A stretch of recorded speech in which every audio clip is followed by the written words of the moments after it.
Three men of the planet, hear me. You gather together in secret for the last time. You suffer under the yoke of General Katana's rule for the last time. And you stand without a leader for the last time. Will you lead us, Ramirez? No, I'm not your leader. But because I see with eyes different from yours, I see a man with a great destiny before him. Who is he? Show him to us. Let him show himself. Okay, retro go. Let's go.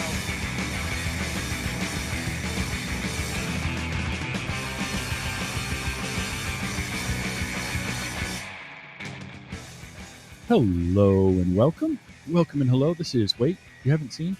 It's a show where we talk about movies and specifically talk about a movie at least one of us has never seen before. I'm your host, Travis, aka TV's Travis. This is episode number 323. And our movie this week from 1991, Highlander II, The Quickening, or Highlander II, The Renegade version. We'll get into that.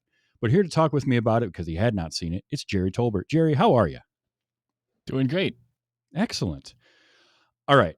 So I got to know, you knew of this movie. You brought this one to me. You came to me and said, hey, we should talk about Highlander 2. So what history do you have with this movie or franchise at all, and why did you pick it? So I remember growing up seeing Highlander very early on, probably right before this movie came out. And in high school, I had a bunch of friends. We got together, and as part of the White Wolf Games cadre of books, there was an Immortals group of adventures, and we used to play role-playing games as Immortals, and we were all into Highlander, and we all had trench coats and carried swords, and not to school, obviously, but it was a different time. And as the new movies have come out, I had seen the third movie in the franchise, and I saw the television show start to spring up, and I got really excited about all things Highlander for many, many years. In fact, it inspired a love of swordplay in me that has continued to this day. I had never seen Highlander 2 because I was told not to. And that's why I, until just recently, about a week ago, I had never actually even watched clips of the movie, trying to avoid it that hard because everybody said it wasn't really part of the canon. There should only be one. There's all kinds of history there that just drove me away from it. So that's fair. That's fair. So Highlander comes out in 1986, and it is not a hit at the box office. Like, it just kind of comes and goes, but then it hits home video big time, like huge hit. Definition of a cult classic. It hits home video, people start seeing it, goes wild. So the producers get this bug to, hey, we should make a sequel. And you've got investors, a particular Bond company, I think, even got with them. It's like, hey, you guys, you going to make another one? Or I think it was distributors. We're getting to them like, you're going to make another Highlander? And everybody involved is sort of like, like this, it's a standalone. Like the first Highlander movie wraps up in a nice, neat little bow. But money will drive a lot of things. And so there started being rumors of the sequel. Honestly, this is one of those movies where the stories behind the scenes are fascinating and a better story than whatever they put on screen. And I have made the comment many times on this show and other places that getting a film finished, I have heard it equated to throwing a dart from orbit and hitting a bullseye. And it is the best description I have ever heard, because it's true. Getting a good movie done is so much harder. This was a case of so many things went wrong, and it's quite impressive that we got what we got at all, because they brought everybody back. Like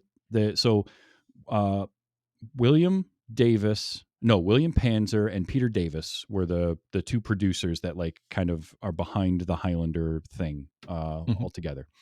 And so they got Christopher Lambert back. He wanted to work with Sean Connery again because they had a good time. So they're like, how do we do that? We killed him off in the first movie. And it's like, well, we'll figure something out. They brought back Russell Mulcahy, the director of the first movie.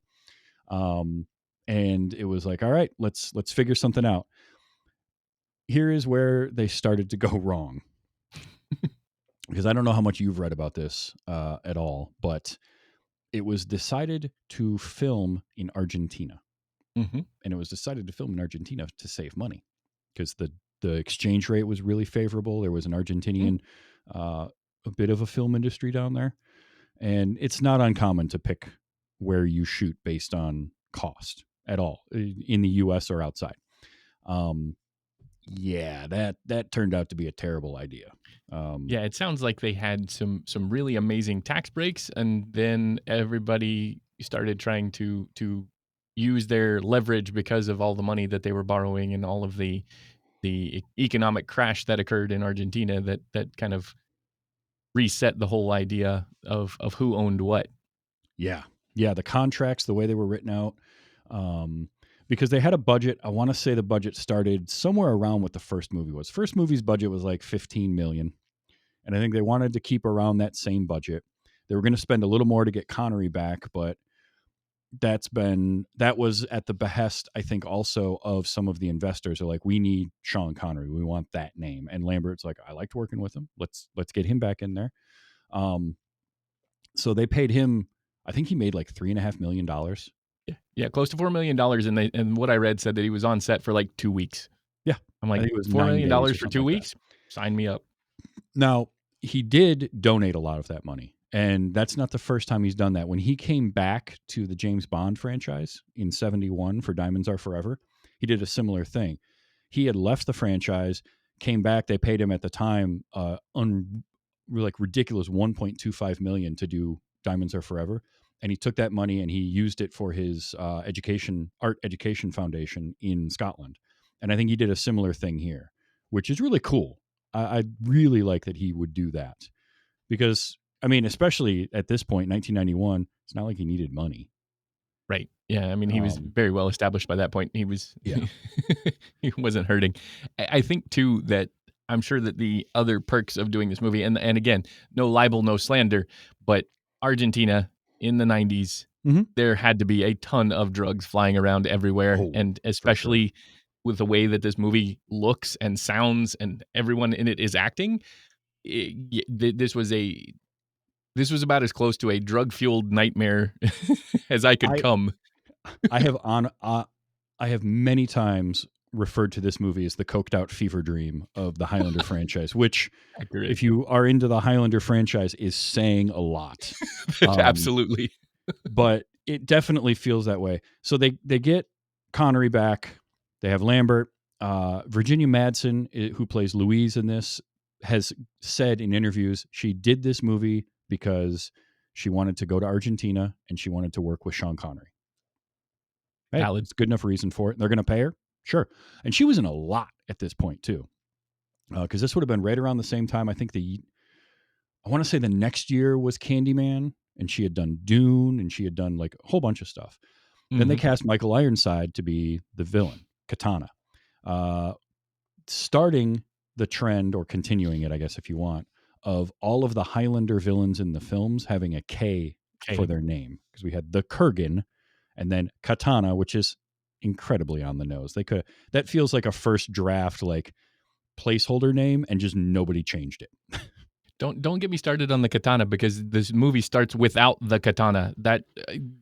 Oh my gosh. We'll get there. Yeah, I know. Big time. And then in the third movie, it was Kane. Mario Van Peebles played Kane with a K, and then we had Jacob Kell in the fourth movie. I don't think I ever caught that fourth one. That one's not terrible because it does meld the Duncan and Connor storylines together. I've and seen the movie. Cool, I just didn't catch that his name was Kell. That's what I was. Gotcha. I actually like that movie a lot. Actually, out of the four, it's probably my number 2. Same. Oh, big time. So Michael Ironside, though, gets cast for this movie. He has such a good quote. I'm going to read this, and I'm going to use up our one F-bomb for this quote from Michael Ironside, but this is too good not to read. This is him talking about the experience of making this movie. Yeah, listen, I hated that script. We all did. Me, Sean, Chris, we were all in it for the money on this one. I mean, it read as if it had been written by a 13-year-old boy. But I'd never played a barbarian swordsman before, and this was my first big evil mastermind type. And I'd figured if I was going to do this stupid movie, I might as well have fun and go for it as over the top as I possibly could. All that eye rolling and the foaming at the mouth. was me deciding that if I was going to be in this piece of shit like that movie, I was going to be the most memorable fucking thing in it. I think I succeeded. And you know what? Credit to him, and my hat is off to him because I love that. I absolutely love the just candidness of that quote and just being like, they were paying me and it was crap, but by that point you're locked into a contract. Because you read about this every once in a while where somebody will sign on and then they get the script and it's like, wait, what is this? I know, okay, this is not the worst of the Highlander franchise, believe it or not. I don't know if you have seen it, but there is a 5th movie called Highlander the Source.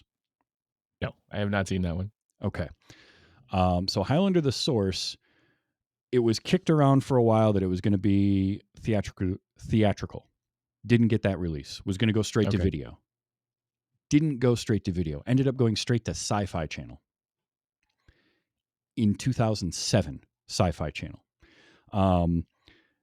The Source is easily my least favorite Highlander film by a mile. It makes this movie look like Casablanca. It really feels, The Source really feels like a Highlander movie made by somebody who hates Highlander. That's saying something. And that was the case as well, because I have spoken to Adrian Paul, and he even said, like, for that movie, they got an initial script, but by the time they started shooting, things had changed so much and they hated it, but he's under contract. So it was just like, well, all right, we're here for money. Let's do it. And they gutted through it. And I feel like there was a little bit of that going on with this movie. And oh, man, they get to Argentina. There's a economic crash. So costs start changing. But here was where it got really, really screwy is as those costs went up, there were things apparently in contracts that if the budget went above a certain amount, the bond company, basically the insurers, took over. Mm-hmm. And so that ended up happening, and they kicked Russell Mulcahy out. He didn't get an edit. Yeah, I saw that he basically was just miserable after his involvement in the actual making of the movie ended. They said, I think I read somewhere that he walked out after 15 minutes of the initial viewing of the movie. Oh yeah. And I can see that. About 15-minute mark, I could see where everything went off the rails. So that kind of fits. Well, and I know you watched this on Amazon Prime, right? I did this time. Okay. Yeah. So I went back and watched some of the other stuff too, but yes, I did. I watched his reimagining or recutting, I guess is probably a better way to put it, of the story. And that was another thing too, is director's cuts had been around for a little while, but this was in that era, kind of the 90s really had a resurgence or like a renaissance, not even a renaissance, but like a expansion of directors getting to do some of this. And I think a lot of that was we were finally fully into the home video market and sort of the idea that a movie could have legs in home video. And so you saw it with Ridley Scott getting a director's cut in Blade Runner. That was the very first thing I thought of because he did so many. I think another one that comes to mind always for me is Brazil, from Terry Gilliam. That's got those different versions of it. But this was one where the Bond company took over, kicked Mulcahy out. I've watched the theatrical version of this, so I did not. I didn't see it initially. So the only version I did watch it once many years ago, but the only one I've ever really watched has been the Renegade version, and you know what's available now. But I did find the theatrical cut on YouTube. Somebody had uploaded it, so I decided to watch that as well, just to have like a fresh watch of that, so I can do kind of a contrast and compare. What we watched with the Renegade version, it's rough. Like, it's a little disjointed. They did what they could. The theatrical is so much worse. It is, first of all, it's 20 minutes shorter. And you would think, oh, okay, 20 minutes, we can keep that pace going. It's trimming little things here and there, but also the story is slightly different. So when this movie released in theaters in 1991, Connor and Ramirez and Katana are immortals, but they're aliens. They're aliens from the distant planet Zeist. That was mistake number one in whatever they were thinking they were doing with this movie. And I get it in a way because in 1991, there wasn't, other than the first movie, there was no deep lore into this whole mythology. So they were like, well, we got to figure out some way to bring Ramirez back. Let's go completely crazy. And they really did, because they're aliens that were exiled to Earth. So on their planet of Zeist, they're just regular people. And when they get exiled to Earth, they become immortal. And Connor is exiled, and he can, if he wins the prize, he can come back to Zeist or just grow old and stay on Earth. And then there's the whole, I mean, the other problem with this movie is it's got too much going on. It's way too overstuffed.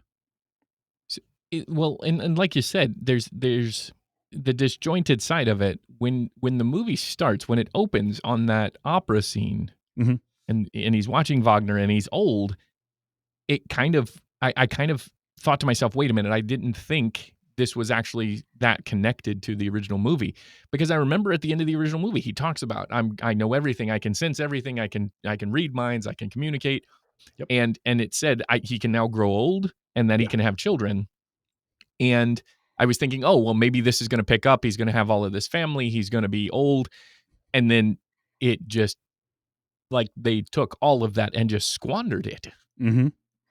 And I think for me, that's the worst thing about the sequel films in the Highlander franchise is there's this wonderful core at the heart of what Highlander is that was created by Gregory Wyden, which is great because Gregory Wyden created Highlander as his like USC film school thesis script.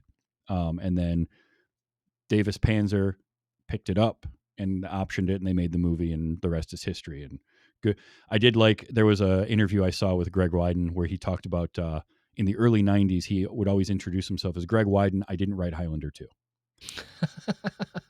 because his name is on it. Yeah.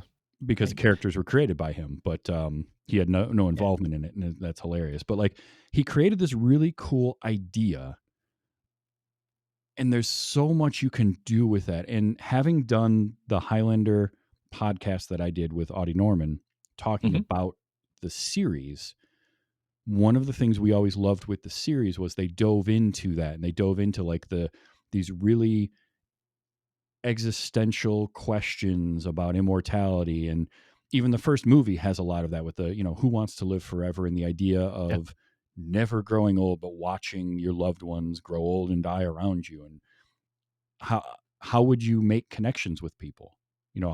How long could you do that and keep empathy? Or, and for an action movie, that was the central theme, was that idea. Mm-hmm. The action was there, and it's about getting to be the last one alive. But it was, I mean, the first third of the movie was about him watching everybody grow old and die. Yeah. Yep.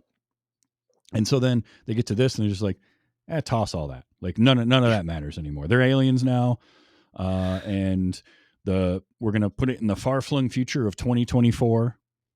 That also caught me off guard because I didn't realize it was set in 2024 until I started watching. And I forget that sometimes. But the original cut doesn't start at the opera.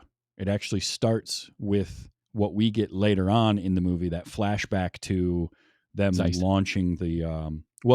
It starts with the flashback of them launching the dome, the like force field around the Earth. Oh, okay. So the actual saving the planet kind of thing. I think they wanted to do as chronological as they could. So they started that in 1999, and then we went forward to the opera, and then we get those little bits of flashback. And basically what they did to add the 20 minutes that they added in to the Renegade version is parts of like the opera scene are just a little bit longer. There is actually a pretty good shot where you see like a big elaborate piece on the stage, and the doors open up, and when the doors open up, it's the transition into the flashback of him getting exiled as he's remembering all this stuff. They also went back and reworked a lot of the effects, because the effects in a cost-saving move got butchered really bad. Like they already don't look good in what we watched. And if you can imagine, they were far worse. So they reminded me very much of the 1985 Ghostbusters kind of level effects. They were adequate, but they were definitely not amazing effects for 1991. By that point, I would have expected way more out of what they got. Oh yeah. But yeah, it was so much worse before that. Like, so one of the things they did is when they put out the Renegade cut and they got to rework a bunch of the effects, is the force field that Connor helps develop, that's saving the world from the fact that there's no ozone layer, is blue. But in the original cut, the company that did it, the producers wanted it to be red. And so it's this orangey red, and it looks horrendous because they shot the whole film with the idea that it was going to be blue, and all the lighting, because it's perpetual night. The way this Yeah, this exactly. ozone protection works, everything's night, and so they shot everything with a lot of blue light. And now you had all this blue light stuff filmed, and then this bright red background, and it just looked awful. I hated that so much. That blue light thing that you brought up made me think the entire aesthetic really gave a lot of vibes akin to like Dark City and The Matrix and some of those other movies that have been filmed with that kind of color palette. In fact, I figure we might get into this later, but the Wachowskis had to have seen this film at some point, and there is so much, even just film language, that is coming from this movie that shows up in the later Matrix movies, especially. Oh yeah, and this pulls a lot of noir Mhm. styling to it, and a little cyberpunky. Yeah. And you can see where production design Blade Runner. wise and cinematography wise, like Mhm. some of Batman '89 Mhm. is influenced here in that gothic style for the cityscapes and all of that. And there's some Dune in some of Mhm. the Zeist stuff, which that was another thing, is the Renegade cut. Instead of it being now aliens from the planet Zeist, they're just in some far flung past. Yeah, that threw me off because I saw the moon and I was like, "Wait, well, that's our moon." And I had heard about the alien angle, but seeing that kind of incorporated, that's how I figured out, one, that we were watching the Renegade cut, but also that idea that this was supposed to be the distant past, but they've got machine guns. Like, Yeah. what? Yep. And like, I get it. They had shot all that stuff, and we just got to hand wave it away. Look, when I'm watching a movie about a bunch of guys running around cutting each other's heads off with swords to gain magical powers, I can suspend some I disbelief. I I can, but at the same time, I like it to be internally consistent. Like that was Yes. one of the things that I always loved about the television show, and even the first movie. It was at least internally consistent. Yes, there were wild things that you had to kind of suspend disbelief, but it stayed by its own rules for the most part. Like, you can't Yes. fight on holy ground, and you have to take the head, and you have to, there were rules that were followed. But Yeah. this just threw all of that out the window. It just It kind of, I mean, they really, tried to pull the holy ground thing back in, but that was the worst scene out of that whole interaction between Katana and Connor. It just made no sense. it really did, because there's so much of it that is like forced in exposition. Right. And film is a visual medium. Show, don't tell. I talk a lot about like efficient storytelling, and the fact, like, I did Parasite last episode, Mhm. and so much of Parasite is so brilliantly delivered without needing dialogue. Like, Mhm. I could turn the subtitles of that movie off and still know everything that's going on just based on visual and context clues. And this movie didn't have that because they're trying to shoehorn in. So, like, oh, we've got to have the lines about, remember there can be only one, holy ground, all Mhm. this kind of stuff. And it just feels so clunky. And I feel bad for the screenwriter for this, who is Brian Clemens, Mhm. um, because, like, he's not a bad screenwriter. I looked at some of his other credits. He Mhm. and Peter Bellwood too.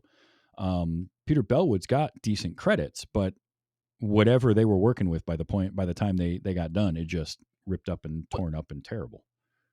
And I will say that they did do some of the show don't tell as part of the initial exposition, because when the crazy twins are sent back in time or forward in time, Mhm. whatever. When they get sent forward and they breach the shield, you see them breach the shield, And that's when Connor cuts his hand and it heals. And that's Yep. how he figures out that somebody from his timeline has come into they didn't have to tell me that. I figured that out by watching the movie. And so that set that up and it made sense. And then of course they had to have him, gain the quickening and become young Lambert. And so that, again, it was still more visual than it was, it was a little heavy handed, but it was still more visual than it was, exposition. And so Oh, I by the expected way, it to kind of follow that. But yeah. Some of that stuff, by the way, is only in the Mhm. Renegade cut. So like him cutting Okay. his hand and that healing, that wasn't in the theatrical cut. Okay. In fact, so that happens because the Bird Boy twins, I like Mhm. to call them, they show up in between like him getting cut and then him leaving that bar. Right. And in the original cut, it was like stuff was just out of place. Gotcha. They didn't actually land on the planet until after that. And so Okay. they don't have that shot of his hand at all. They don't have him saying like, "Oh no, not again." Like none of Gotcha. that's there. So this movie was and critics reviews are always kind of, you got to take those with a grain of salt because like critics look at things different. But Siskel and Ebert reviewed this at the time and Of Roger course. Ebert called it the worst film of 1991. He's not wrong. And also, like one of the things he talked about was how weirdly clunkily edited it was, and it's Mhm. true. Like stuff, the Renegade cut that we saw moved some things around, and put things in a little bit of a better order, like having them land on the planet before that, because that Mhm. action sequence with those two is really good. I really Mhm. enjoy that. It's got a cool look to it. They've got this weird bird thing going on, but like the Mhm. glider stuff, it's all very practical. In fact, it's Lambert on a glider like Right. harness thing the whole time, which is impressive. I was watching the Siskel and Ebert review, and the only thing I could think of, as far as that scene goes, was it's McLeod, not McFly, because it was absolutely a hoverboard that he was riding. It just turned it sideways. In fact, But it also kind of reminded me of like the Masters of the Universe, the stuff they were doing in Masters of the yep. Universe as Oh yeah. well. And so that whole, just the idea of Well, anti gravity devices. apparently, as they were getting ready to shoot those scenes, they had to pivot to what they had because their original design was even more hoverboard looking. And Back to the Future 2 came out, and they were like, Uh-huh. okay, let's fix this a little bit. Yeah. But like that.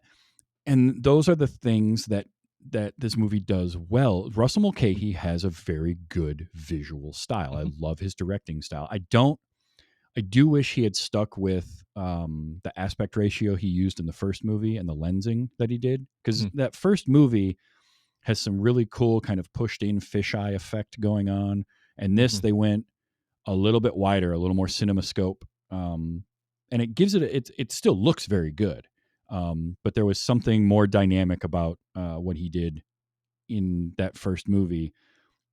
But still, like he's got such a great visual eye for these really cool setups and these really cool shots. There's a shot when Louise and her group are infiltrating the Mhm. um, what are they? The It's shield shield generator. Yeah. control, Yeah. and I think in the original cut they call it December base. Like all the bases had months for some reason. It makes no sense. Um, but there's these great shots of like all of the people working, and then the camera pans down to like the lower level and goes between floors. I really liked how that looked. Um, just some of his like crane shots. That opening in the opera house is Mhm. awesome and reminds me so much of the opening of the first movie in Madison Square Garden. Absolutely, with the wrestling match, yeah. Yeah, there were Um, lots of parallels there that I did kind of pick up and I could tell that that was probably a recut kind of timing, because you could tell that there was some stuff that didn't really mesh, that it didn't look mhm, like it had originally been in that order, but it yeah. definitely mirrored what was happening in the first movie. I also wonder if they had a script supervisor for this and I like a doubt it. continuity person, because that first scene with the what is it, Cobalt, I think is what the group is called, Oh, yeah, infiltrating the shield control. the Um, terrorist, organization. yeah, there's so much inconsistency in that. Like they show up with four people, right? But then when they get inside, there's five of them, And then when they get caught and they're running away, the security guards, who are dressed exactly the same, Yeah. which isn't confusing at all, shoot at them and shoot 2 of them, but then 4 of them run away. And then there's 5 again on the, like, I couldn't keep track of who was where and what was going on. And It all was of those terrible. uniforms, they look like they had gotten them from the production from like uh, Running Man. Yep. Oh yeah. They looked like an old Arnold movie, in terms of the big chunky helmets with back side panels and Those are shoulder, great. just basic Oh. giant epaulets and yeah. Ridiculous. But everything's Yeah, but spandex too. Like exactly. Like you're wearing a leotard with big shoulder pads. Mhm. that's a look. That was a late 80s look right there. Exactly. And they probably got them for cheap, so I think well, and so speaking of aesthetic, that was the other thing that kind of jumped out was it did have like you could kind of tell where you were the Blade Runner-esque kind of corporate big fans and all of that stuff, and then you Mhm. also had they kept that same visual language that a lot of the movies at the time were kind of using, so that was actually Yeah. a good shortcut, and it did work, but like the I actually, before I read up on it, I actually thought this may have been filmed in Cuba just because of all of the old cars, because of those 30s and 40s era cars that they were driving Yeah. around. Like that reminds me of a lot of the movies that were shot in Cuba around that timeline, even into the 80s, they were still driving cars that were 30 and 40 years old. True. Yeah. Yeah, it's just So that it this movie go ahead. Sorry. I was just going to say it melded all of that together so well because you had that futuristic corporate militaristic kind of thing, but then you also had all of these throwback cars and the same city block, like the dark city kind of thing where it looks like it's the exact same city block every time you go around the corner or you're in a Mhm. different part of the city, that kind of Yeah. thing. Also, so a couple other things they did differently between the cuts was the quickening that Connor gets that like brings him back to being younger Mhm. is actually longer here, and we see a quickening. Yeah. In the theatrical cut, like there is one, but it's very short. And that was one thing I really liked because Mhm. one of my notes was, I wonder how many people died during this quickening because that was like city It was blocks got intense. exploded. It was incredible. But yet his clothes stayed intact. That was always the thing that always made me laugh. Yeah. Was that idea that you've got all of this big fireball that he walks out of and all of his clothes are fine. Like he's just, Sure. nothing, not even singed. And the hair Um, stayed. oh yeah. Oh, the hair. The hair was a thing. Yeah. They some other behind the scenes stuff. I'm kind of jumping around a little bit, but it's fitting for this movie because it jumps around a lot. Absolutely. There were tons of injuries making this too, because like Lambert nearly had his finger like cut to the bone because he wanted to use a real sword. He almost severed Ironside's thumb. He chipped Ironside had a chipped tooth at one point. He had a dislocated jaw. Did you see the scene where the tooth came in? Like about 2/3 of the way through, Ironside. It's actually in the scene where he snaps the guy's jaw in front Mhm. of John C. McGinley. Um, in that scene, he turns toward the camera, and when he does, he pans in and he like kind of grins, and you can see this massive gash out of one of his side teeth that's just gone. And then I read about that later, and I was like, oh, I guess that was the tooth. And some of that is Christopher Lambert is severely nearsighted, and so he won't wear glasses while he's filming scenes with sword fighting, but he also can't wear contacts. And so like it amazes me every time that he did so much on film with sword fighting because dude can't see. Like I know what that's like. It would be like me without my glasses on trying to sword fight, where it's like I'm going to aim roughly at the blob in front of me and hope that I hit the right thing. Man, I'd hate to be the guy on the other side of that, especially now. Now, this may be the time to bring this up. Some of it, the sword he's using at the beginning, Mhm. it just like why? Like it looked like a cross between the Masters of the Universe sword and his, claymore, kind of like his claymore from the first movie, but it was still a broadsword. Like all of his training up to that point, everything that he had been through. Why? Why would you do that? Why would you take the So one iconic part of that whole movie? the I sword don't in know. general is so inconsistent. You talked about internal logic and consistency, Oh and the yeah, sword itself. He picks up the sword from so it's one of Corda and Reno are the two bird guys. the twins. They're Yeah, never I don't think their names are ever even said. They might be said once. But he picks up Corda's sword. Because when he fights Corda, he's fighting him with like a piece of a bridge or like catwalk. Um but when he picks up a sword, it's Corda's sword. So I get that, but it's like he didn't have his katana at all. yeah, And then when Ramirez comes back, he doesn't have his sword either. But he had somewhere like a along the basket hilt line, rapier. Yeah, yeah. Well, and that he picked up from the play, the which was stage. probably a stage sword too. That's what I Oh, I'm was thinking sure. the whole time. But then later on, he's just got his katana. Like Ramirez has it out of nowhere. But he doesn't get it until they get to the final battle area, like Yeah. that final where the shield generator is that they've got to shut down. Like the katana just randomly shows up. Like he starts Mhm. out with the rapier, and then somewhere in the middle, like Yes. right before, and I guess we can talk about this now if you're all right with that. Sure. His death was the most wasted death, and it was the most frustratingly like regressive thing that they could have done for that. Like they brought him back so that he could hold up a fan.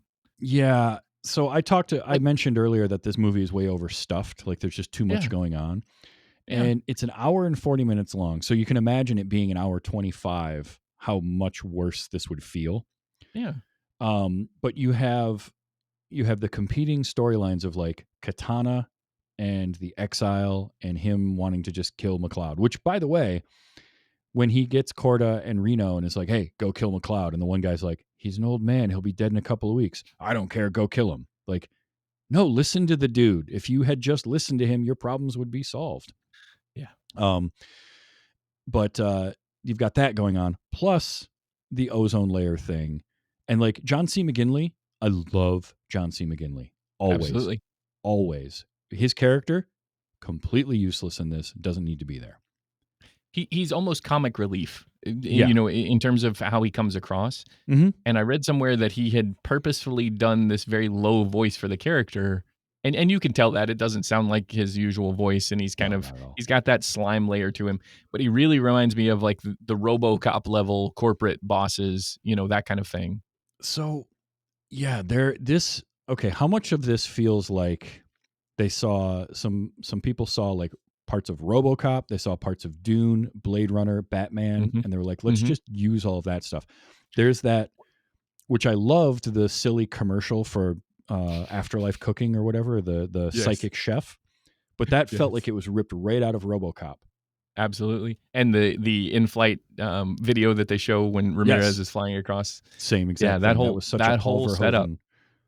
Absolutely. And that makes me wonder, like, you said the Argentinian companies that were bankrolling the movie got a hold of it.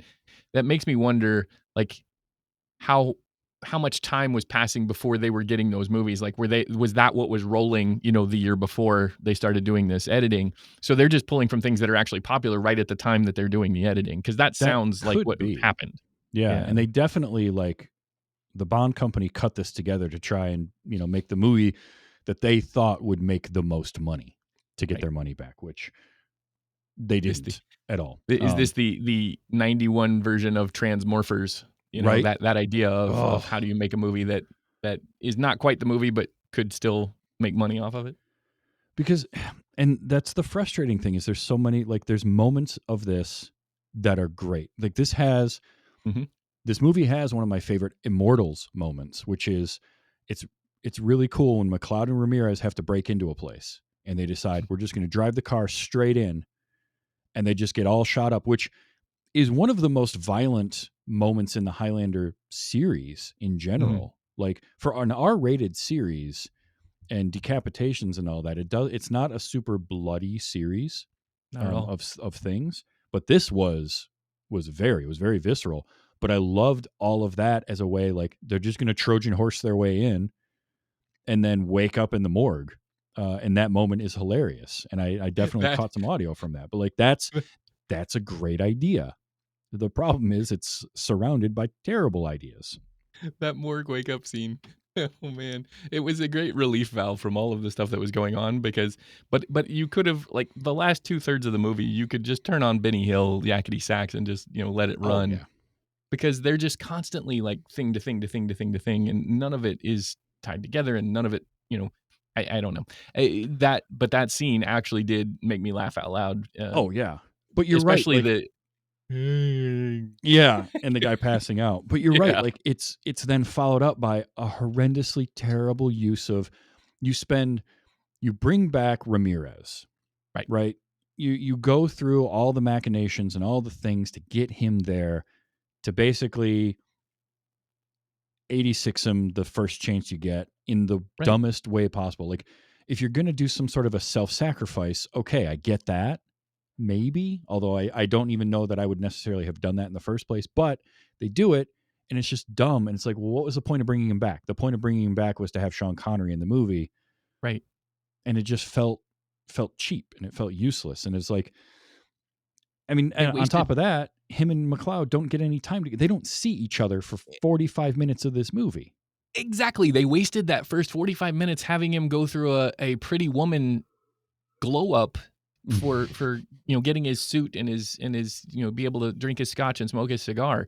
Yeah. And that is fine if it's a 5-minute kind of thing. They could have done that in a very, very quick montage kind of way and then sent him on his way. And then they throw in the airplane for the comic relief kind of part of things. And he's got the lady friend there.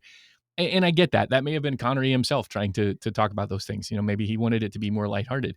But then to not have them interact, like the power of this friendship is what is supposedly driving the fact that he can even come back to begin with. Yeah. He's been told that they have this relationship and they will always be together, and that whole it was just so wasted. Like the idea of if he comes in, he holds Mhm. up the fan, and then he's gone, and Yeah. it's not even like when Connor sacrifices himself for um for Oh, for Duncan? oh yeah, for Duncan in the the fourth movie or whatever number that is. Yep. When he does that sacrifice, there is actual translation of information and translation of skill and ability and just power in general. Yeah. This wasn't even that. This was just him, like basically he was a plot device. He was a MacGuffin. Yeah.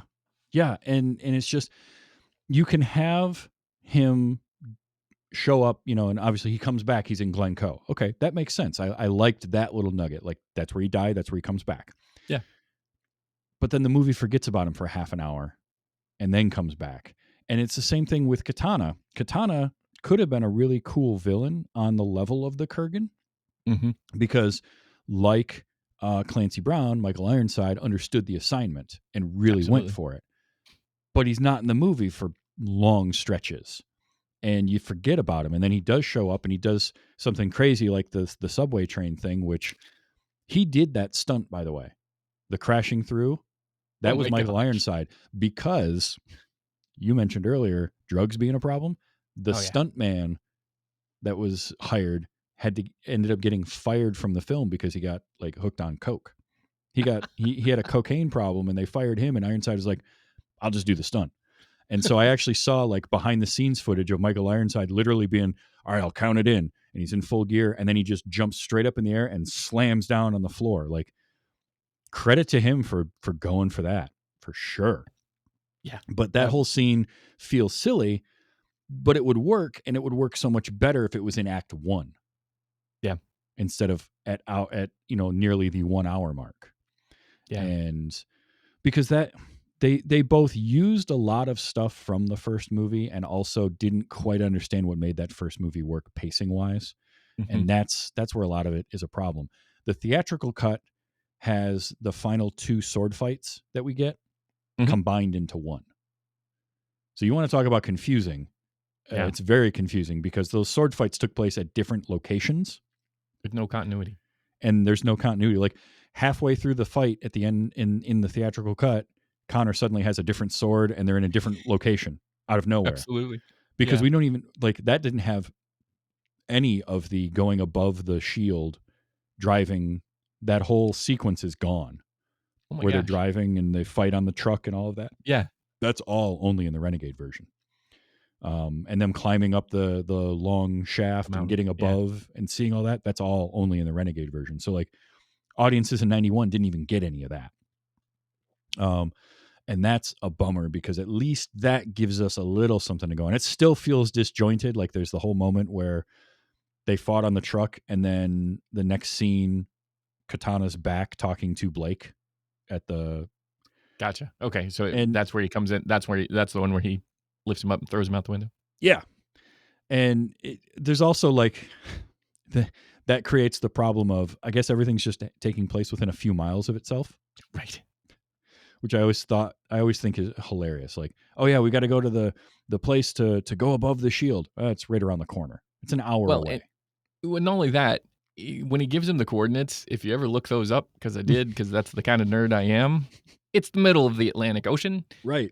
It's like just So- east of Bermuda or something. And they actually point that out. Like when they're looking at like when he and the other scientists are looking at the globe, he points right over the middle of the mid-Atlantic. It's not like they are internally consistent there, but it's like so it's on the top of a mountain in the ocean apparently. Sure. Yeah, why not? I just whatever. There's a lot wrong here, but there's some good stuff. And I did capture some audio because this movie has a whole bunch of stuff. Little peek behind the curtain, I trigger my audio off of a Stream Deck, which has 16 buttons or 15 buttons or whatever it is. So I end up, if I have a lot of clips, I have to make folders. Mhm. I have specific folders just for Ramirez lines, just for Katana clips, just for Connor. Because there was so much here. I want to start with Connor because some of his stuff cracks me up. Like old man Connor. All right. The voice.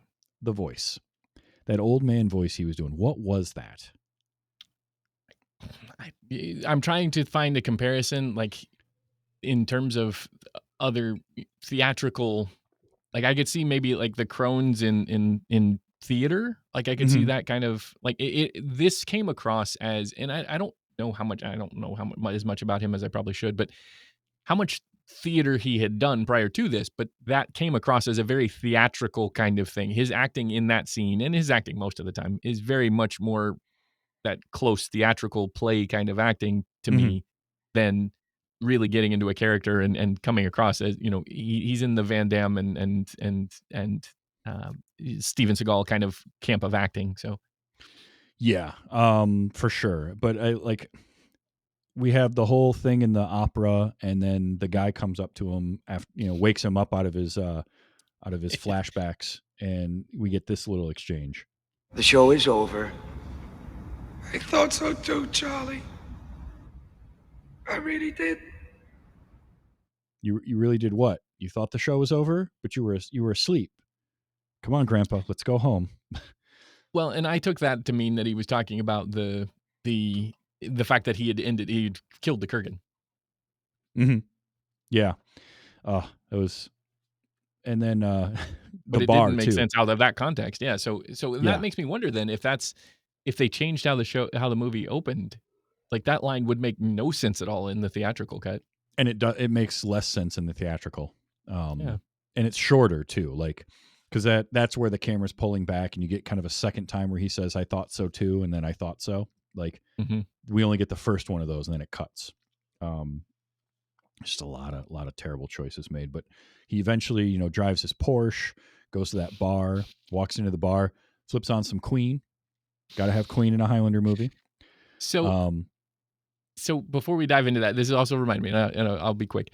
Oh, sure. Stuart Copeland doing this soundtrack. I was going to bring that up for sure. Yes, let's talk about that for a second. So like all of the allusions to the Queen music, and it's in there, and it's theatrical, and it's orchestral, and there's a lot of good kind of callbacks and things. Mm-hmm. But some of the music in this movie just like I don't even know where. I don't know. And then the closing song over the credits. I had to look it up, but I called it. I was like, that sounds like Foreigner. Yeah. And so, it is Lou Gramm that's singing that song, but it's not Foreigner that's actually playing. So, yeah. No, I completely forgot that Stuart Copeland was involved in the music on this, because Michael Kamen did the score for the first movie, and Queen did the soundtrack, and they worked together, and it's iconic. And there was there's a great interview with Lambert about 10 years ago or so, because they've been working on a reboot of Highlander for 20 years now. But they talked to him about it, and he was very candid. He's like, "Man, I hope they do, and I hope they do something great." He said, "But one of the things that's going to be hard is they have to find their Queen." Like, Mm-hmm. he talked about getting to hear the soundtrack and the songs that Queen had done for Highlander before the movie came out, and how good that was. And they are. That whole album is fantastic. But he's like, Absolutely. that was such a lightning in the bottle thing to get that. How do you you can't recapture that. And Michael Kamen was busy for this, so they bring in Stuart Copeland, who I think did a decent job of, they recycled some stuff and here and there, and I thought his score was all right, and it fit Mm-hmm. the feel of everything. Mm-hmm. Some of the licensed music is a little questionable, but I did like the inclusion of a Queen song, and the fact that Connor would play Queen going in, hit the jukebox, was great. And then he sits down, and this is another one of those where I feel like this was cobbled together in the edit because these two lines overlap a little bit too much. This feels almost The Room like. I'll just play this. You're a good boy, Jimmy. Well, bottoms up. Those two lines were recorded at very different times, and I don't know. I almost feel like the bottoms up, it's too quick. It doesn't fit. Well, it was kind of a there, Grandpa, drink your drink. I mean, that's kind of how it came across, was that whole scene. Like, it sounds like even when they get into the fight, it sounds like he is just trying to keep the Highlander from like getting hurt. Like, he's an old man, he's afraid he's going to get hurt. True. I also love that the bartender's drinking milk. I thought that Absolutely. was great. And then we got one more old man. Oh no. Not again. Somebody watched Alien or rather Spaceballs. Or any number of other 80s movies, because that was, that's true. That was along with "We're Gonna Need a Bigger Boat" kind of level. Yeah. Like, just that, here we go again.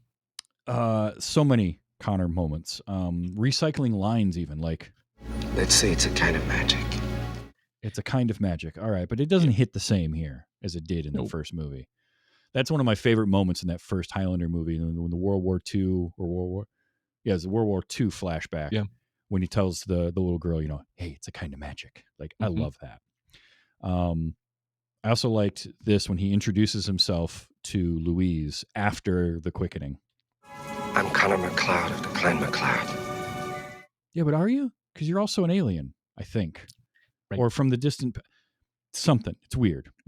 And notably missing there is the, born on the shores of Loch Shiel, that whole, Yeah. He just sort of forgot about that part. Which that also led to, in the theatrical cut, he says that, spins her around against the wall, they kiss, and then we cut and we move on. Mm-hmm. And for whatever reason, they decided in the Renegade version to have a really drawn out and unnecessary sex scene. That totally makes no sense. She None. literally just met him and rode around in a car, and 20 minutes ago he was like 90. Yeah. Like, And what? Huh? So I have said a lot that, like, there's a love scene in the first movie that doesn't need to be there for the same reason. Like, he's only known her for a short period of time, and it felt like we're doing a movie, we got to have a love scene. Here we go. Got to titillate the audience. And I don't mind love scenes in movies if they narratively make sense.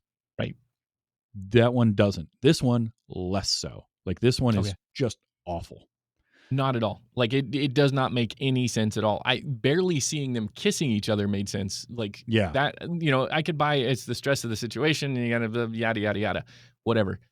From a 90s filmmaking perspective, but the rest of the scene is absolutely pointless. Like, it is. There is no reason narratively that it has to happen.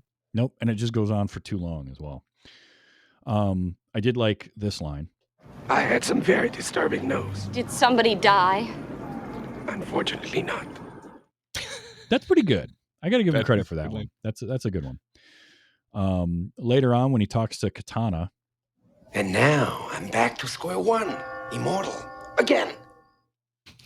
again, or still, I guess. I don't fed know. up. Yeah. That's Like, actually, I will say that's a pretty good delivery of like, Mhm.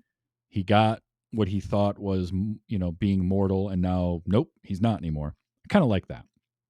I also loved, If you had a facelift. Something like that. Lambert has a charisma about him. He's got this like cheekiness that he can really give, and I love it. I absolutely do. That's when he gives the Um, best lines, is when he's doing that cheeky voice. Like everything else sounds like he's just not really phoning it in, but he's just an over actor in general. mhm. But those cheeky deliveries, like you're saying, yeah. Anytime he does one of those kinds of lines, he sells it, which is what makes it so funny. Yep, same scene when McGinley comes in. I'm afraid I'd forgotten you were still alive. Always. Always. There's some irony there. There is. There's some good irony there. Let's see. Oh, I also like this. Again, coming from somebody who is immortal. Nothing lasts forever. So maybe you, apparently. Well, for a little while. Let's see. Excuse me. Oh, okay. Best moment in the movie. They must have taken about 100 bullets or so. Excuse me. 108.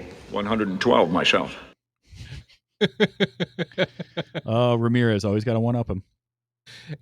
And just the delivery and like that was probably one of my favorite scenes. You're not wrong. Like the whole movie needed to be McLeod Ramirez buddy cop movie.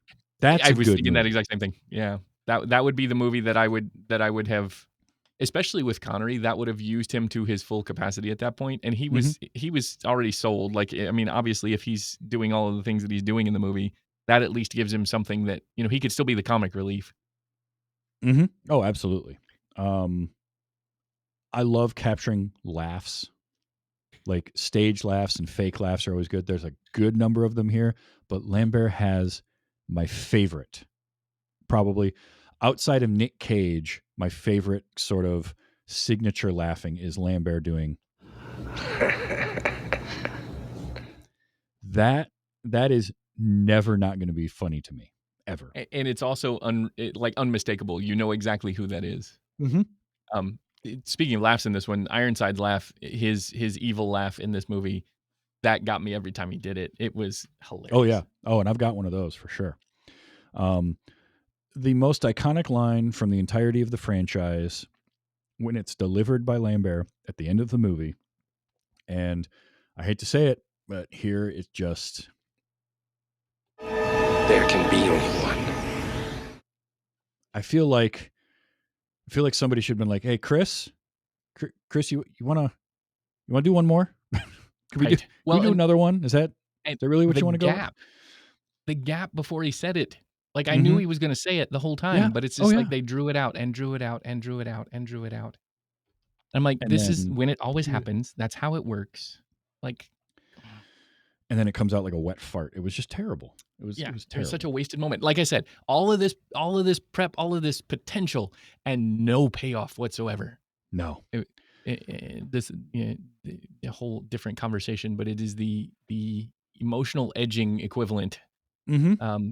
This whole movie, like, it was just like, oh, this could be so cool. This could, they could take this in such a great direction, or they could do this with it, or they could do this, and they just completely dropped the ball on every single one of them. Yeah. And it's similar to what happened in The Source. The Source does that, but worse. There's so much in that's like, oh, this could be really cool. Oh, this would be a neat idea. Nope. We're going to squander that. But we're not here to talk about that movie because I'll get angry and start yelling.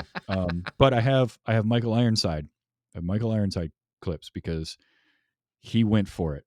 And listen, I am all about actors getting paid. If they do a movie for the paycheck, go for it. Like, get you some. But if they do that and they understand the assignment and say, I'm just going to ham it up, I'm going to chew up all the scenery, I love it even more. And like, right from the beginning, we get, What? and I'm already in. Like, I know what, because Michael Ironside has that kind of a presence. And it's similar to like Clancy Brown. Clancy Brown has that ability to and Clancy Brown is a big guy, 6'3", 6'4", like big dude, but he also looks and sounds bigger, right? Like he could be 5'8" and you wouldn't know it because he sounds like he's 7 feet tall. Ironside can do that same thing. He can give you that just crazy and really demonstrative thing. And like that what was great, but also he has fun with something like when he shows up at the board meeting, which again, in our version of it, we get that whole scene with the cabbie and he pulls up to that warehouse and he goes inside and it's empty. And then Connor shows up a little bit later and they have a fight there. In the original cut, that warehouse, like he drives up to it and then it immediately goes to him showing up at that board meeting. So the board meeting was in the warehouse, huh? Yeah, making it seem like the board meeting was in the building that he went to, which is completely confusing. But I loved when he walks in and just says, Hi. what an entrance. Hi. And this How you doing? big cheese ball smile. Yeah, he always seemed like he was going into places like he didn't belong there, but just like showing up. Like I might not be supposed to be here, but I'm here now. Hi. Yep. Forcing in the exposition of we've got rules. It sort of reminded me a little bit of like vampire movies in the 80s and 90s. Always had to have a scene in Act 1 that somebody established and spoke the rules of the vampires in this world. And this felt like that when he says, "Remember the golden rule, Highlander. We must never fight on holy ground." That wasn't mentioned anywhere else in the movie prior to this. How do you know that? What's holy ground on Zeist? Well, and it didn't seem like holy ground would be a thing in 2024 based on everything they were talking about. Like, right? The limited number of people they had, like there were no churches in the background. There were no, and which is funny because it being a very Catholic nation, you'd think that Argentina would have plenty to go around, but yeah. Whatever. I did like this line. This is good. And I'm not sure if this was written like for the movie or if I've heard it somewhere else before, but it's also delivered well. Ashes to ashes, dust to dust. If you don't take it out and use it, it's going to rust. It's better to burn out than to fade away, but it'll get at you there. Yeah, it's not bad. definitely the we have the Kurgan at home type. Exactly, thing. exactly. Which is, but it's fine. Like you're not going to top Clancy Brown. Clancy Brown as the Kurgan is one of the greatest villains in film. Period. End of story. Like I don't care. I was waiting for after that line. I was actually waiting for a boo, because that would have been good. Because that's essentially what they were setting up. I mean, they were just like the car scene, being replicated by not really replicated, but mimicked by the scene in the subway, and then they did the holy ground scene, and they even had nuns, and so I was just waiting for the boo. Yeah. Speaking of the train, Last stop. that was pretty. That's cute. I didn't mind that.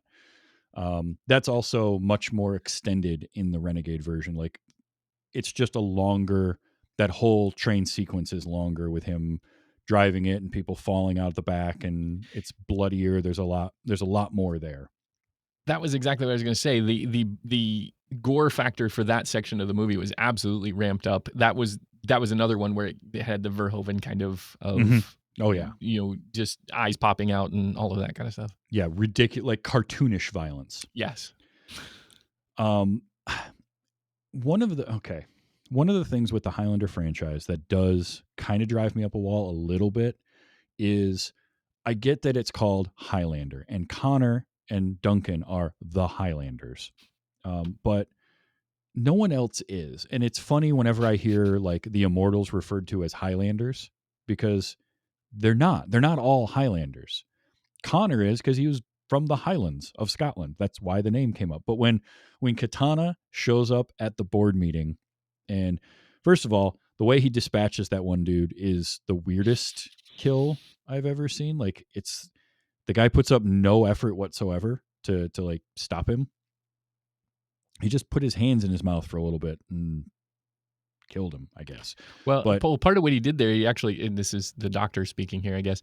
Part of what he did is he dislocated his jaw. He pulled his mandible apart enough that he could have, like, because of the angles that they were showing there, he would have dislocated it for it to actually to go that far.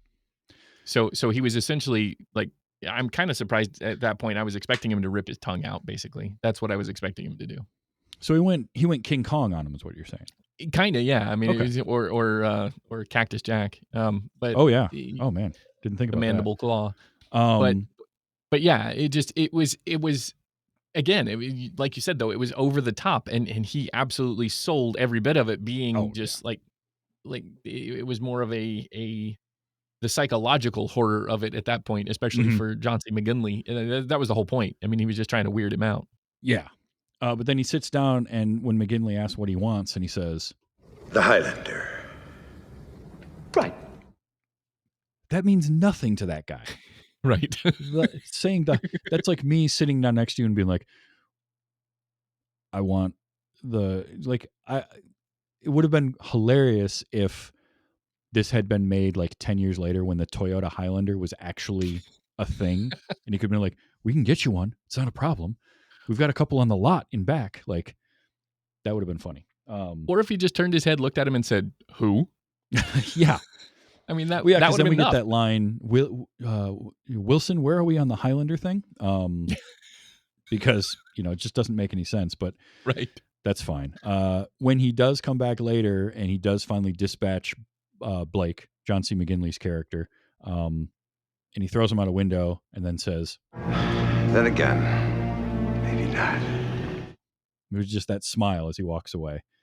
Yep. Was so good. And of course, he went over the top in a lot of stuff. Like when he shows up at the board meeting and they're like, all right, Attila, we're done with you.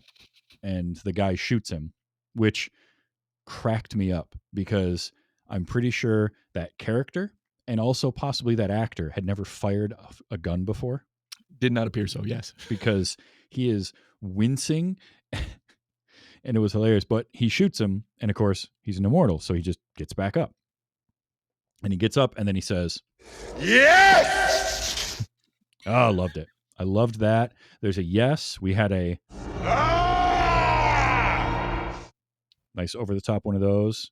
And you can't have a bad guy without an evil laugh. You can't. That was a good one. He had so many different ones, and I had trouble. He did. Like, there was a few of them I just couldn't capture the audio of some of his laughs properly because there was other things going on. But I might Yeah. have more of them because there was a few different laughs to capture. Not the He least had of a which really- was Corda and Reno. Yeah, their laughs were hilarious. They were like the hyenas from The Lion King. I wonder if they influenced the hyenas in the Lion King at all. Okay, this is I got to ask this question. I'm sure you don't have an answer, but why a nose guard? I get the glasses, I get the weird hair stuff. Why a nose guard? It looked like a beak. And so and I get your whole bird analogy thing, but like was it sunblock? I mean, I it just doesn't make any went sense. with it's a bird aesthetic. Like they were bird people. They were bird folk. That's all I can think of. Some Ramirez stuff because look, Sean Connery talks. I'm recording it. Can't help myself. And you get one of his first line in the movie, which by the way, the flashback. When we first get that flashback and we see like the planetscape. Yes. In the original cut, it's like a ship, like a spaceship derelict. It looks like something out of Star Wars or Dune. Yeah. Dune, yeah. And they did redo that visual, that matte painting, to make it look like an old, building or something like that they're in. But we walk in, we see Sean Connery, and he starts his first line. Free men of the planet, hear me. So in the original, wasn't that Free Men of the Planet Zeist? Hear me? Yep. That was where the name of the movie, or that's where the name of the planet was. The only place it was really kind of. It was only mentioned like there and one or two other spots. They mentioned Zeist, but yeah. And if you really listen closely, you can hear where they cut real quick after planet.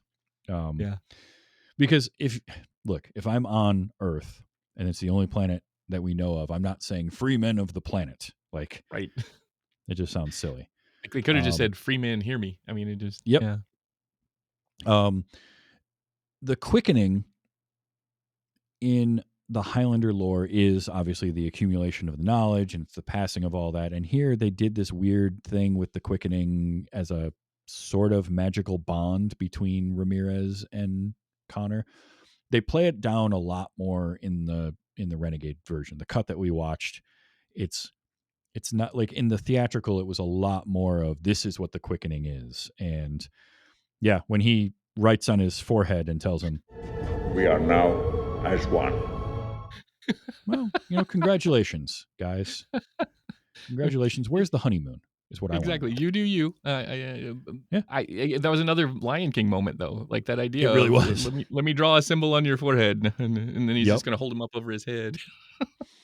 I like the way he says this. How do we start? Not we, you. And you start with Katana. I just like the way he says katana.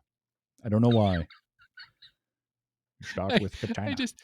I hear him like, yeah, When he does get resurrected, and he shows it's Glencoe, Scotland, and there's a Shakespeare like play going on. Perfect, right? It's a perfect place for him to show up. And I just loved. Alas, poor Yorick.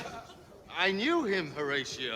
Actually, the name is Ramirez. It was pretty good. That's a funny joke. Yeah. Like I get that. And then when he goes to leave, Farewell, dear shithead. I do enjoy a good like fish out of water, not understanding the colloquialism moments. The thing is, they do it there, and then he's just fine for the rest of it. Like he's been gone for 500 years. He literally walks outside of that theater and almost gets run over by a truck, which he'd never seen before, presumably. But he's fine. Doesn't matter. But again, if he's from a different planet, then he's seen spaceships, so it doesn't matter anymore. Yeah, that's true. I also so liked, it's just that artifactual kind of. Yeah, I did like him stopping at one point, looking in the mirror, and just the line of, Rather glad the magic works. rather glad the magic works. Like, well, it was Doing a calculated neck check. risk. Yep. Yeah. Yeah, everything seems to be in order. This is a great line. May I help you, sir? I would like a suit of clothes. And why not, indeed? We are the oldest gentleman's tailor in Scotland. Well then, I've come to the right place, since I am without a doubt the oldest gentleman in Scotland. That's good. That again, that's knowing it's good immortal humor. I like it. Exactly. And the montage of him getting his suit is pretty funny. It feels like it's from a different movie. Absolutely. Completely. It was an Untouchables kind of scene. Yeah, but it did make me chuckle, and then the end of it. There is nothing like a challenge to bring out the best in man. All right, sure. No, you're not wrong. Followed up by, again, he's been gone for 500 years and presumably doesn't know anything about this. And it's a pretty good exchange between him and the guy running the tailor shop was comedy. Yes. Well, I believe the fastest way is still to fly. To fly? Yes, of course. Yes, of course. And the stuff with him on the plane in the theatrical cut is all like one scene. It's basically you see him and then there's like a fade between, and they split it up in the Renegade version and added like one other line. I don't even remember what the line was that they added in, but I just loved him on the plane looking out like just freaked out. It was absolute comedy gold, and it just, I don't know, like you said, it was almost like it was from a different movie. Like there were two movies that were starting off separately, and they were trying to kind of run them into each other. Yeah, it really did give that feeling. And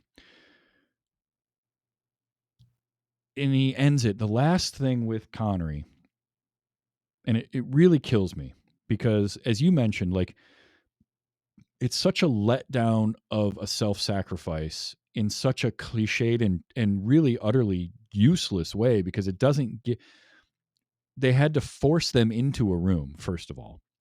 Yeah. And then they forced them into a room that's then a trap. But it's not like somebody coerced them in there. They just like stupidly walked into the room.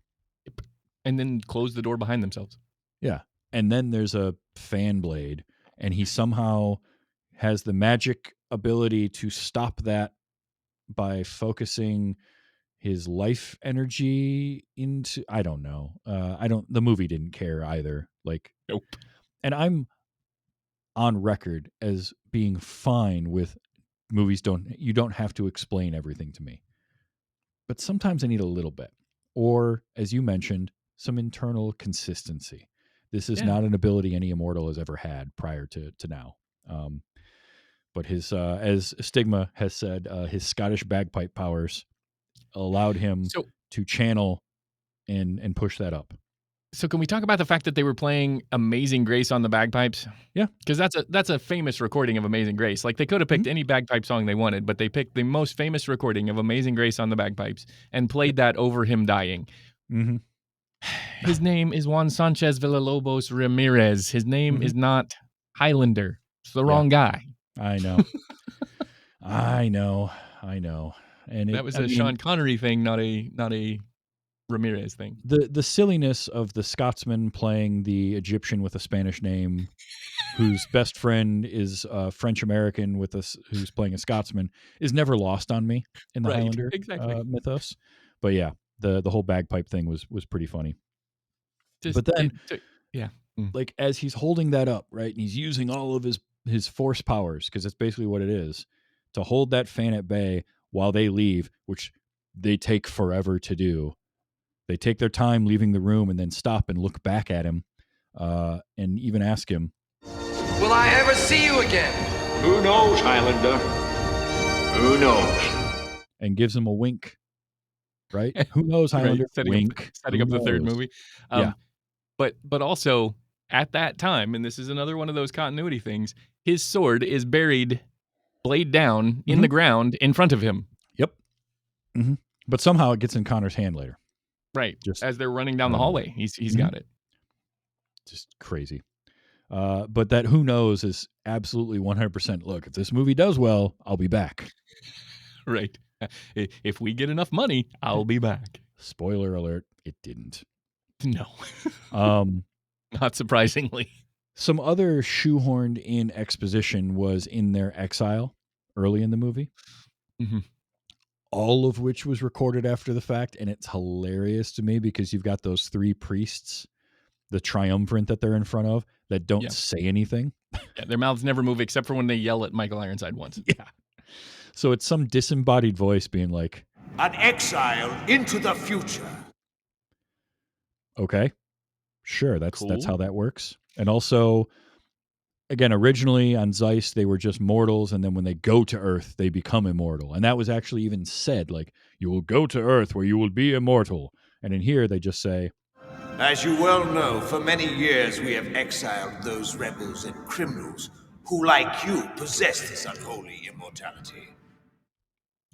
How does that work? But the movie doesn't care to tell us. Well, and so if it's criminals and rebels, then how does Katana have it? Right? Because he general. Knows the future, and now he's got it too. And he was the good guy. Well, the establishment guy, not the good guy necessarily. Yeah, I don't know. And then we got to shoehorn in. And remember, there can be only one. Yeah. Didn't like that. Didn't like that at all. But whatever. There is a moment that is wholly in the Renegade cut that does make me laugh for several reasons. Not the least of which is the dialogue, but also the bad ADR of the dialogue. And it's when Louise and her crew are breaking into shield control, and you've got the security guards walking around, and they're like, "Oh, I think I heard something." And he talks to security, the guy in the booth with all the bank of monitors, and you get, "I don't see nothing. Could be fish. Fish live in the lake." That was so poorly recorded and so poorly dubbed, and that was a case of, we've got 15 minutes. You get one take. Just do it. I don't care what it sounds like. And that whole bit about it being fish, I'm like, really? That's where you're going to go with it? That's what you got? It was terrible. It was so bad. and it went on for way too long. That bit was just like, I think they repeated it another 2 times after that, and that not that same specific line, but just the bit about it being fish. Yeah. Like, no. I also I loved this. It's terrible. It sounds ridiculous, but when Corda and Reno show up, and I like the exchange of, do you know who are those guys? I have no idea. And then one of them just says, for whatever reason, he's got a voice modulator. Sure. That he didn't have before. Nope. But after he says that, and then I loved her reaction. Oh, was that just a lucky guess then? Like, that's actually pretty funny. That's well done. What else? Okay. So, Blake. I've already mentioned he's a useless character. He doesn't really have a purpose in this other than to be the bad corporate overlord. Okay. Right. And if that had been the focus of the movie, cool, but it really wasn't.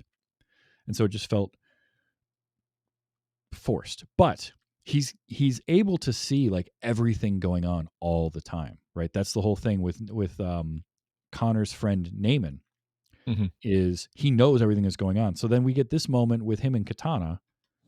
What if he did get to Naaman before he died? And what if he did get the coordinates? What of it? What of it is that you know he got to Naaman before he died, and you know he got the coordinates because we watched you watch it on a monitor, Blake. Yeah. Well, he only had the first half. He didn't get the second half of the coordinates until he was in jail. But when he goes to when Connor breaks into the jail, so he sees him in the jail. I must have missed that part. That makes sense, he's watching him on the monitor talk to Naaman, and I'm like, no, okay, guys, seriously. Well, speaking of monitors, and this is, I don't know if you got a video or audio clip for this, but how does the past have video clips of the future? Like, how is Katana watching? I don't know. Watching what they're doing in the future to see what happens. Like, he's got his clear, holographic video monitors that he's watching everything that happens in the future.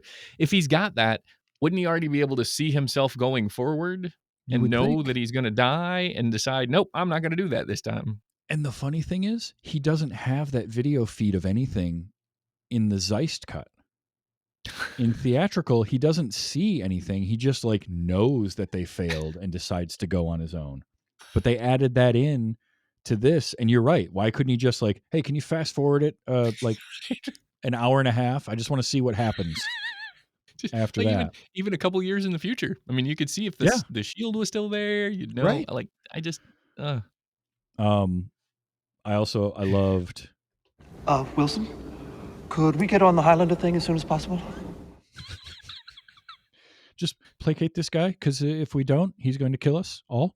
And apparently in very violent ways. So can we get down that? I don't remember what this one was about. It's labeled Beyond the Grave. So Step into the paranormal pantry with the special guest ghost and prepare meals from beyond the grave. Yeah, that's right. That did tickle me. It felt very RoboCop, but I still, it made me laugh. Yep.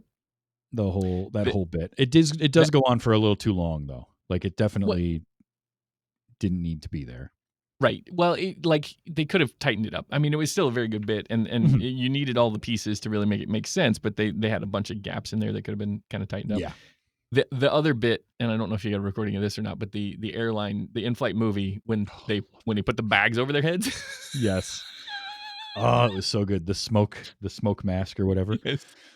It was just a plastic bag. They just put a bag over his head. I'm like, no, what? No, what? don't do that. The cab driver too killed me. Mm-hmm. That cabbie was awesome, and he's like, "Hey, you're in the music business," and he doesn't say anything, and he just goes with it. But I loved his reaction because he like tells him to stop, and he stops, and then he just shoves his sword through the windshield. All the glass in this movie is sugar glass, which was great because glass doesn't break like that, like real glass. But I just loved, like, all of that happens, and then he still says, You and my sister, man, forget it. I should introduce you to. You can sit around and compare tattoos or something, man. You're crazy. I loved him.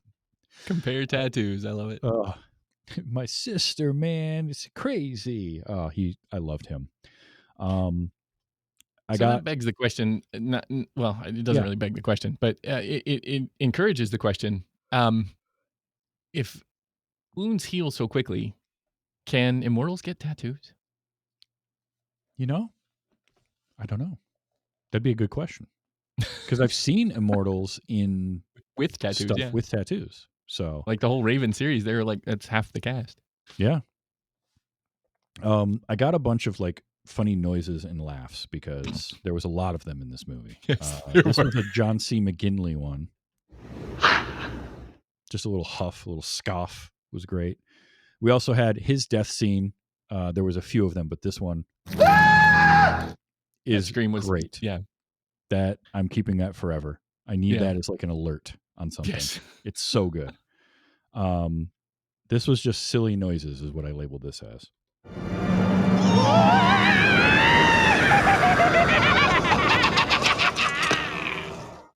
That's not edited. That's straight out of the movie. That was your Corda Bird Boys. and Reno. That's Yeah. the Bird Boys. They were. I think that's when they landed. It's just absurd. Crazy. Yeah. That's my favorite part of the movie is that whole sequence because it's so absurd. Yeah. And then it's a few good different fight scene. laughs. You're not wrong. I mean, yeah. It's inventive. It's something, especially in '91, we hadn't seen anything quite like that. Not in an action movie. Like we had a little bit of it in Back to the Future Part 2, but this went beyond that. It had multiple people on hovering devices, and sure, there was a couple shots where I could see the wires. Yeah, absolutely. And if you did that today, well, for one, if they did it today, it wouldn't be on wired rigs. But yeah, that's the other thing. It wasn't all green. It wasn't like a green screen room that was on a practical set, which is really cool. Yeah, it made it look a lot better in terms of like the actual gravity of the situation and everything for sure. Mhm. Oh, and, yeah. and you know, it kind of reminded me of Tron as well. So that was the other thing that I was thinking of that you know where you had that sort of rigging, battle scene kind of fight. But yeah, I mean, the closest thing you would have had to a battle scene like that would have been you know the old Robin Hood or Peter Pan or something like that, where they're trying to show off flying through the air. There was, I mean, it was definitely not wuxia, but it was definitely in that vein of we're gonna do some wire act and some back and forth. And it's nice when you see the actor doing it too. Yeah, and it's for sure. not an obvious stunt person. That helps like lend a lot of credence to it. And I got some laughs. I'm just going to rapid fire these laughs because they're just labeled as laughs. So here we go. All right, that's one of the Bird Boys. I think that's John C. McGinley. Pretty sure. That is. That's definitely him. That one. Yeah, that's definitely McGinley. That's my favorite of his. Yeah. That and are great. And then last one. Yeah. There you that go. Laugh, that was my favorite laugh of the whole movie. Just that I am the bad guy. Welcome to my evil lair. that is your classic mustache twirling evil bad guy laugh. Absolutely. So perfect. I mean, this movie is not good. What the version we watched is considerably better than what audiences saw in 1991 for sure. And it's leaps and bounds better than the source in terms of Highlander movies. But it's still not good. However, I still have fun with it because you can tell that Connery and Lambert and Ironside are just like, you know what? Screw it. Let's just have fun. Yep. And I feel bad for Mulcahy the way things shook out, but I'm glad he got to go back and like clean up some things and sort of set a few things right and at least get closer to sort of what he wanted the movie to be. Because I don't think, like, as a director, I don't think Mulcahy really wanted necessarily to do another one, but it was sort of, hey, we're going to throw a bag of money at you, do this thing. All right, yeah, fine, I'll do that. Because that was the thing with the first Highlander movie is contained. It doesn't need a sequel. It had a nice bow on it. I think that would be the hardest part for me going back to it to say, well, let's undo everything I just did.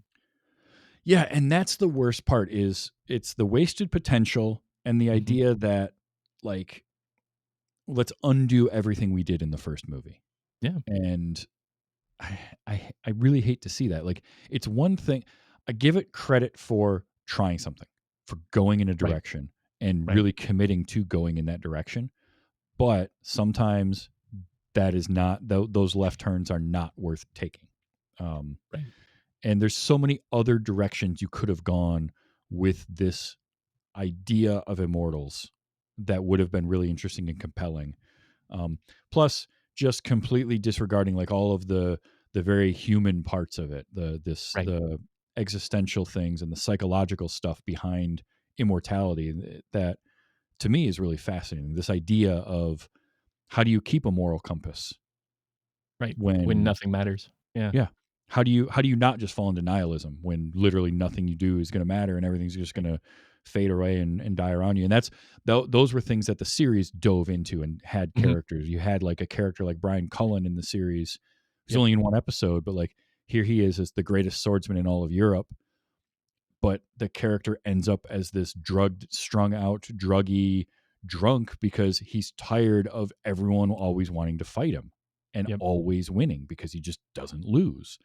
Or bad guys that get caught and trapped in like a chained and thrown into a lake, and they're just Mhm. reviving and dying over and over, and what that would do to your psyche over Right.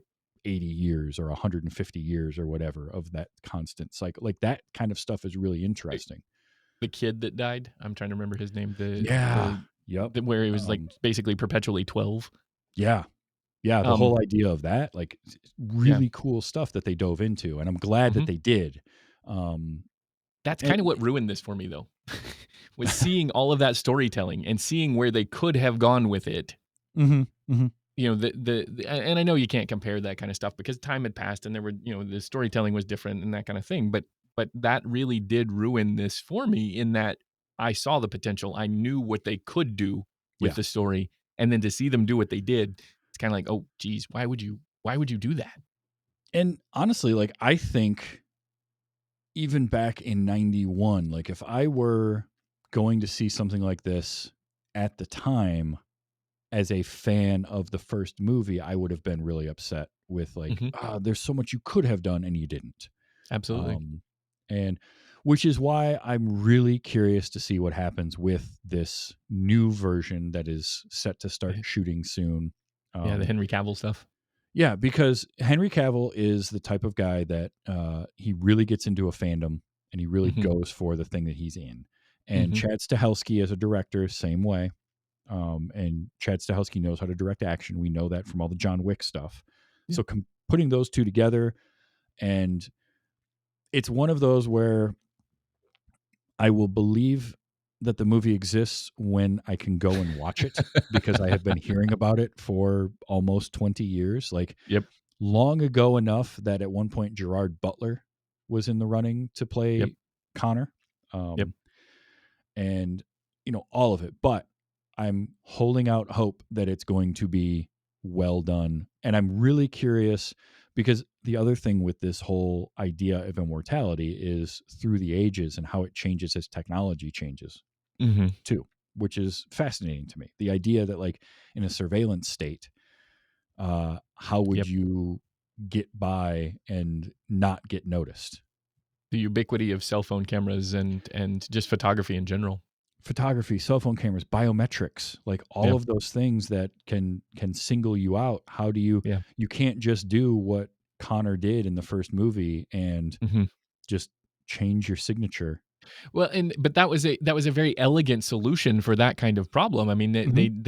they touched on it, they solved it, and they moved on. Like they didn't. It Yeah. wasn't like they were glossing over it, but they also didn't dive deeply into it because it wasn't a thing, right? 87, we didn't even have. I mean, we barely had bag phones. We didn't even have true cellular networks. Yeah. And it's kind of what makes this disappointing as a movie because there's so much potential for storytelling in this world, and instead they went Mhm. in this direction. I also think anytime if you don't start post-apocalyptic with something and you do a sequel that you set in a near future, it's tough. Like Mad Max gets away with it because it started Right. off Close to apocalyptic, yeah. Yeah, and it's able to easily transition into post-apocalyptic in its second one. That's a Right. natural progression from where they started. Yeah. Highlander didn't start there, so then to go there with your first sequel is a bummer.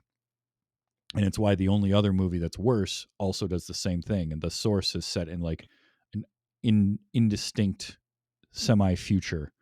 And that kind of stuff is always tough to do. So, yeah. You know. Oh, one other cool fact about this movie, I forgot. I didn't mention this earlier, but this is one of two characters that Sean Connery ever revisited. Oh yeah, I forgot. I'd seen that somewhere. Only other time he did it was James Bond. Yeah. He never played the same character in multiple movies, which I thought was fascinating for as long a career as he had and as many things as he did. He also, part of his coming back for this movie was the money, but also he was going to get production capital to make like 2 pictures with United Artists. I think he ended up, or maybe that was James Bond. I'm conflating things.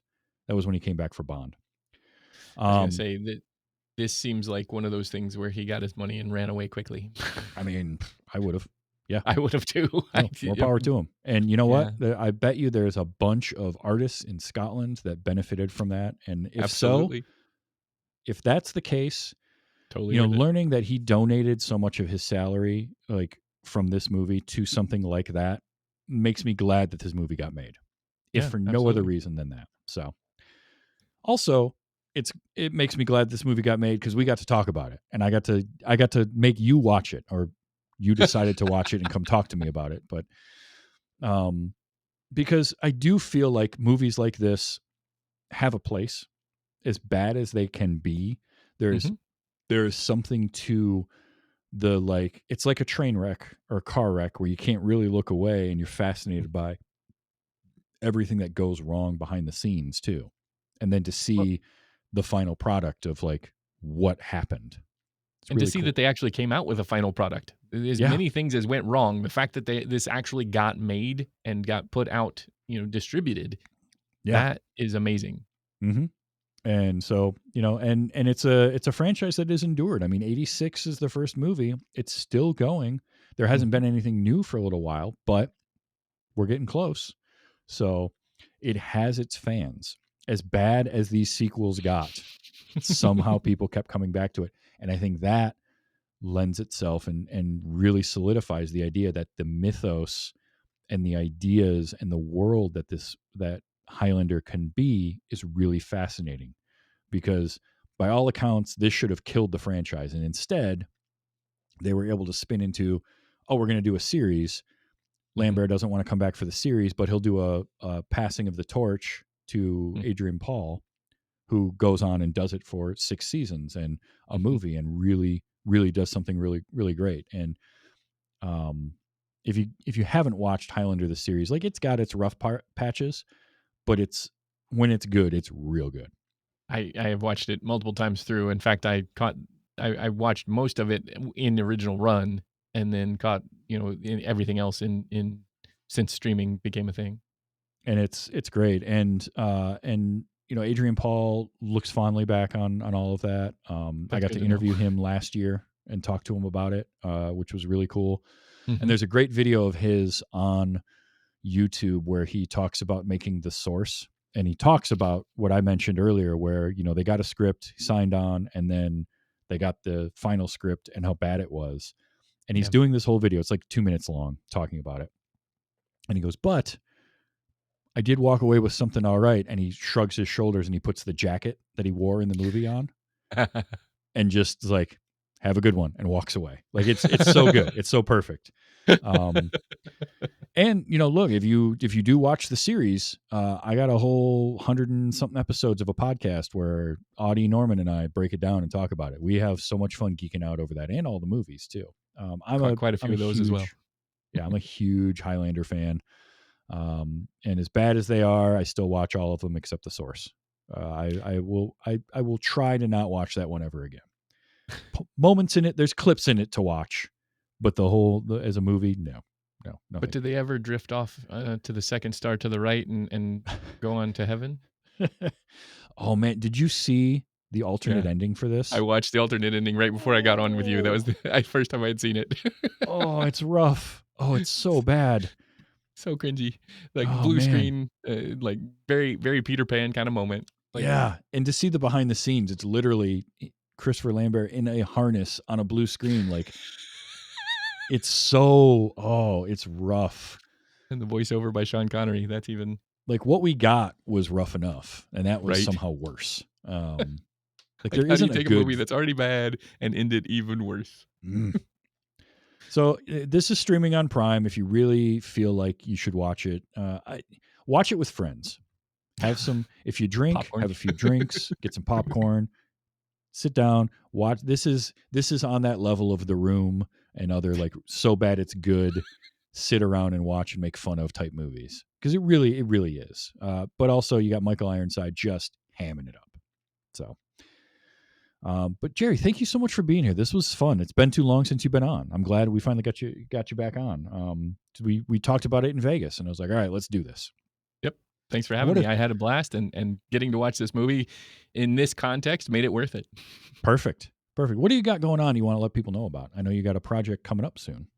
So right now, Scott and I are working on doing some recording of it's called The Medical Show. It's going to be a quick look at all of the different ways that we can help people navigate the medical system and answer questions about medical myths and just kind of have a good conversation about how healthcare and health in general affect us each and every day.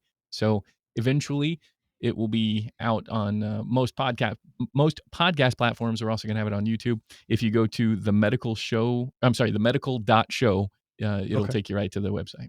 Perfect. Themedical.show for The Medical Show with Dr. Gerry Tolbert and Scott Johnson. I can't wait to listen to that. That's going to be great.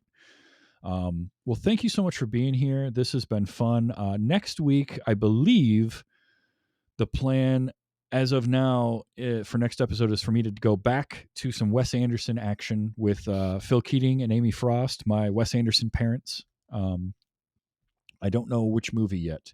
I was asked on a scale of 1 to 5 how emotionally devastated I want to be. So we'll find out. But I think that's what's coming up next. I've also got I've got some fun stuff, and we're getting closer and closer to Cage-a-Palooza, and I can't wait. It's my favorite month of the year. Every year, it's all Nick Cage all the time. So that'll be fun. But if you like this show and want to watch it live and be like Faye or Stigma or Tweep, come hang out on a Sunday night, twitch.tv/TV's Travis, and you can be in the chat room and watch us record it live and yell at me about what I don't know about the movie or how much of a guilty pleasure it is for you. I'm fine with that. And you can go to tvstravis.com and find all of my shows. I've got a new one with Steven Adams called 24 FPS Presents. We've been going through the Fast and Furious franchise. And I believe the 4th or 5th one will be in the feed in this coming week. But that's been a lot of fun. You can find all the shows there. You can find links to my merchandise. I got a picture from a friend of mine earlier today who said, "Hey, I'm representing TV's Travis in whatever town he was in." And he had a bucket hat with my logo on it. That was cool. Nice. And there's the Patreon there, patreon.com/WYHS. That lets me do things like the live show that was in Vegas this year. Dragon Con is coming up at the end of August, beginning of September. And I will be there for that. Patreon is what helps me to do things like that. And Nerdtacular 2026. I will be there, and the patrons, you are wonderful, and you help me out with that. As a patron, you also get access to special parts of my Discord and my First Watch Diaries, which I am actually going to do. I'm finishing up Ahsoka, and then I'll be moving on to a new series. So definitely check that out. Patreon.com/WIHS and tvstravis.com for all those links. Gerry, thank you so much for being here. We'll do this again. It's not going to be a couple of years. We'll have you back sooner than that. That sounds good to me. I can't wait. Excellent. Until next time, just remember to enjoy your movies. And regardless of if you're from Zeist or the far past, be excellent to each other. There's been a way you haven't seen.